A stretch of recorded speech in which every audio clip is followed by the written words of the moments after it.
আসলে হয়তো মাটিটা ভেঙে পুরো রাস্তাটা ব্লক হয়ে গেছে। হ্যাঁ, কোন সময় হয়েছে ঘটনাটা? এটা রাত্রে।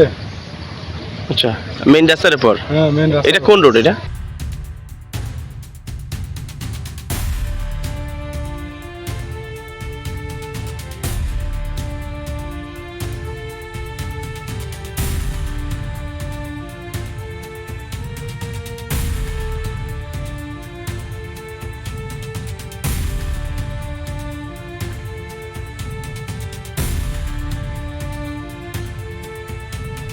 মুড়ি এলাকাতে যেখানে আমাদের কৈলাসহরণ কুমারঘাটের মাঝামাঝি যে রাস্তাতে একটা ব্রিজের উপরে এখানে ব্রিজ বলবো না, মেন কুমারঘাট কৈলাসহর রোডেই, যেটা NH 208 তো বোধ না, এটা NH 208। হ্যাঁ, এটার উপরেই বিশাল আকারে ধস পড়ে গেছে। তো যাক, আমরা সংশ্লিষ্ট NSIDCL যারা আছে তাদের DGM থেকে শুরু করে তাদের জুনিয়র ইঞ্জিনিয়ার সবাইকে আমরা জানিয়েছি। চেষ্টা করছে যে সমস্ত মেশিন ফকলেন নিয়ে আসতে হবে।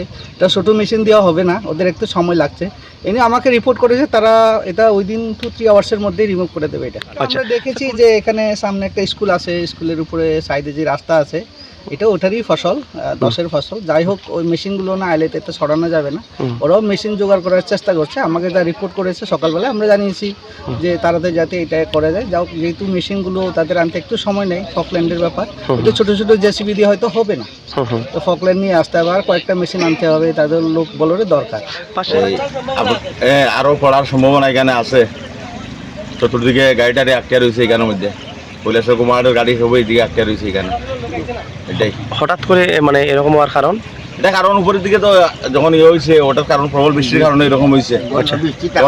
গতকাল রাত্রেবেলা বৃষ্টি দিচ্ছে। হ্যাঁ, রাত্রে অনেক বৃষ্টি হয়েছে। আচ্ছা,